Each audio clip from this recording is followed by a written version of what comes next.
ಚಿಕ್ಕನಾಯಕನಹಳ್ಳಿ ತಾಲೂಕಿನಲ್ಲಿ ಕರ್ನಾಟಕ ರಾಜ್ಯದ ನೂತನ ಮುಖ್ಯಮಂತ್ರಿಯಾಗಿ ಡಿಕೆ ಶಿವಕುಮಾರ್ ಅವರು ಅಧಿಕಾರ ಸ್ವೀಕರಿಸಿದ್ದನ್ನ ಸ್ವಾಗತಿಸಿ ಕಾಂಗ್ರೆಸ್ ಮುಖಂಡರು ಮತ್ತು ಕಾರ್ಯಕರ್ತರು ಭರ್ಜರಿ ವಿಜಯೋತ್ಸವ ಹಾಗೂ ಸಂಭ್ರಮಾಚರಣೆ ಹಮ್ಮಿಕೊಂಡಿದ್ರು.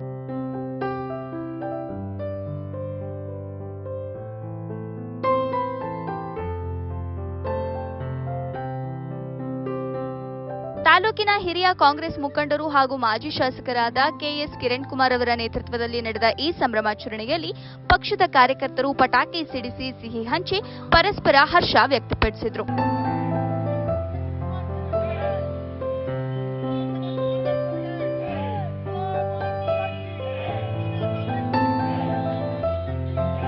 ಡಿಕೆ ಶಿವಕುಮಾರ್ ಅವರ ನಾಯಕತ್ವದಲ್ಲಿ ರಾಜ್ಯವು ಪ್ರಗತಿಯ ಪಥದಲ್ಲಿ ಸಾಗಲಿದ್ದು ಸಾಮಾನ್ಯ ಜನರ ಮತ್ತು ಕಾರ್ಯಕರ್ತರ ಧ್ವನಿಯಾಗಿ ಅವರು ಕೆಲಸ ಮಾಡಲಿದ್ದಾರೆ ಎಂದು ಮುಖಂಡರು ವಿಶ್ವಾಸ ವ್ಯಕ್ತಪಡಿಸಿದರು. ನಾವು ಕರ್ನಾಟಕದಲ್ಲಿ ಸಿದ್ದರಾಮಯ್ಯನವರ ನೇತೃತ್ವದ ಸರ್ಕಾರ 3 ವರ್ಷಗಳ ಕಾಲ ಉತ್ತಮವಾದ ಆಡಳಿತವನ್ನು ಸಲ್ಲಿಸಿ ರಾಜ್ಯದ ಜನತೆಗೆ ಒಳ್ಳೆಯ ಆರ್ಥಿಕ ಸಬಲೀಕರಣವನ್ನು ಮಾಡತಕ್ಕಂಥ ನಿಟ್ಟಿನಲ್ಲಿ ಕೆಲಸವನ್ನು ಮಾಡಿ ನಾವು ಏನು ಚುನಾವಣೆ ಪೂರ್ವದಲ್ಲಿ 5 ಗ್ಯಾರಂಟಿಗಳನ್ನು ಕೊಟ್ಟಿದ್ವಿ, ಯಶಸ್ವಿಯಾಗಿ 5 ಗ್ಯಾರಂಟಿಗಳನ್ನು ಕೂಡ ಜನಸಾಮಾನ್ಯರಿಗೆ ತಲುಪಿಸುವ ನಿಟ್ಟಿನಲ್ಲಿ ಯಶಸ್ವಿಯಾಗಿ 3 ವರ್ಷ ತುಂಬಿದೆ.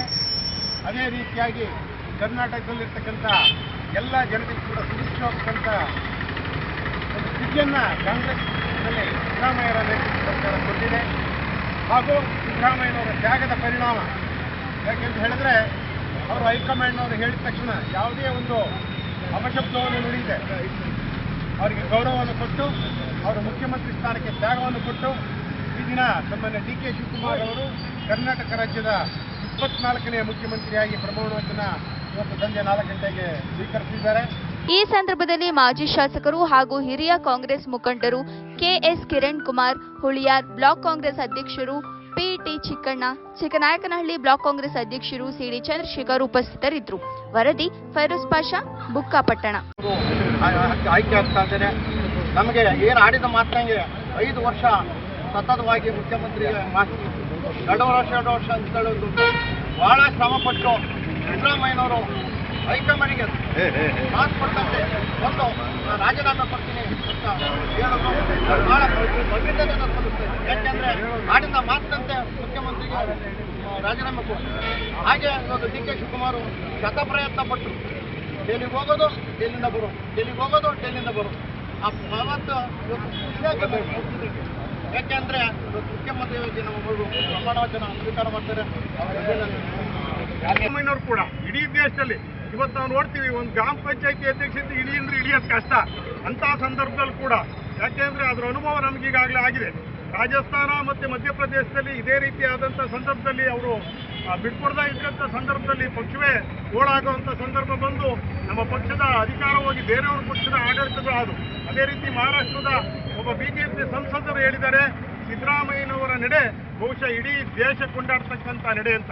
ಅಂಥ ಉತ್ತಮವಾದಂಥ ನಡೆಯನ್ನು ಸಿದ್ದರಾಮಯ್ಯನವರು ಮನಗಂಡು ಮತ್ತೆ 5 ಪಂಚ ಗ್ಯಾರಂಟಿ ಯೋಜನೆಗಳನ್ನು ಯಶಸ್ವಿಯಾಗಿ ಜಾರಿಗೆ ತಂದರು. ಅನೇಕ ಭಾಗ್ಯಗಳನ್ನು ಜಾರಿಗೆ ತಂದರು. ಸುಮಾರು 567 ವಿಷಯಗಳನ್ನು ಮತ್ತೆ ಕಾರ್ಯಕ್ರಮಗಳನ್ನು ಈ ಜನಕ್ಕೆ ನೀಡಿದಂಥವರು ಸಿದ್ದರಾಮಯ್ಯನವರು. ಅವರಿಗೆ ಹೆಗಲು ಕೊಟ್ಟು ನಿಂತಂಥವರು ಡಿ ಕೆ ಶಿವಕುಮಾರ್. ಅವರಿಗೆ ಅವರು ಬಹಳ ಸಂತೋಷದಿಂದ ಇವತ್ತು ಅಧಿಕಾರವನ್ನು ಬಿಟ್ಕೊಡ್ತಾ ಇದ್ದಾರೆ. ಅದರಿಂದ ಅವರು ಕೂಡ ಇವತ್ತು ನಮ್ಮ ಕೃಷ್ಣೇಗೌಡರೇ ಆಗಿರ್ತಕ್ಕಂಥ ಎಲ್ಲ ನನ್ನ ಆತ್ಮೀಯ ಕಾಂಗ್ರೆಸ್ ಮುಖಂಡರುಗಳೇ ಹಾಗೂ ಪತ್ರಕರ್ತ ಬಂಧುಗಳೇ, ಇವತ್ತು ನಮಗೆ ಒಂದು ಸಂತೋಷದ ದಿನ.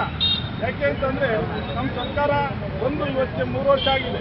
3 ವರ್ಷದ ಜೊತೆಗೆ ನಮ್ಮ ಸಿದ್ದರಾಮಯ್ಯನವರು ಮಾಜಿ ಮುಖ್ಯಮಂತ್ರಿಗಳಾಗಿದ್ದ ಸಿದ್ದರಾಮಯ್ಯನವರು ತುಂಬಾ ಒಳ್ಳೆಯ ಕೆಲಸವನ್ನು ಮಾಡಿ 3 ವರ್ಷಗಳ ಕಾಲ ಒಂದು ಸುಲಲಿತವಾಗಿರ್ತಕ್ಕಂಥ ಆಡಳಿತವನ್ನು ಮಾಡಿ ಇವತ್ತು ಡಿ ಕೆ ಶಿವಕುಮಾರ್ ಅವರಿಗೆ ಆಶೀರ್ವಾದವನ್ನು ಮಾಡಿ ಅವರಿಗೆ ಮುಖ್ಯಮಂತ್ರಿ ಸ್ಥಾನವನ್ನು ಬಿಟ್ಟುಕೊಡ್ತಾ ಇದ್ದಾರೆ. ಎಂಥ ಮಹಾನ್ ವ್ಯಕ್ತಿಗಳು ಸಿದ್ದರಾಮಯ್ಯವರು ಅಂದರೆ ಅವ್ರನ್ನು ದೇವರಿಗೆ ಹೋಲಿಸಬೇಕಾಗುತ್ತೆ. ಇವತ್ತು ಡಿ ಕೆ ಶಿವಕುಮಾರ್ ಅಷ್ಟೇ ಅವರ ಒಂದು ನುಡಿ ಮತ್ತು ನಡೆಯ ಪದ್ಧತಿಯಲ್ಲಿ ಇವತ್ತು ಸಿದ್ದರಾಮಯ್ಯರವರ ಆಶೀರ್ವಾದವನ್ನು ಪಡೆದು ನಮ್ಮ ಕರ್ನಾಟಕ ರಾಜ್ಯಕ್ಕೆ ಮುಖ್ಯಮಂತ್ರಿಗಳಾಗಿ ಅಧಿಕಾರವನ್ನು 4 ಗಂಟೆ 5 ನಿಮಿಷಕ್ಕೆ ಸ್ವೀಕಾರ ಮಾಡ್ತಿದ್ದಾರೆ. ಅವ್ರಿಗೂ ಸಹ ನಾವು ಶುಭಾಶಯಗಳನ್ನು ಮತ್ತು ಅಭಿನಂದನೆಗಳನ್ನು ಅರ್ಪಿಸ್ತಿದ್ದೀವಿ. ಅದ್ರ ಜೊತೆಗೆ ನಮ್ಗೆ ಇನ್ನೊಂದು ಸಂತೋಷವಾದ ವಿಷಯ ಏನಪ್ಪ ಅಂತಂದರೆ ಸಿದ್ದರಾಮಯ್ಯನವರು ನಮ್ಮ ಏನು ಹೈಕಮಾಂಡ್ ಇದೆ, ಹೈಕಮಾಂಡ್ ಇವತ್ತು CLC ಕಾಯಂ ಸದಸ್ಯರನ್ನಾಗಿ ನೇಮಕ ಮಾಡಿದೆ.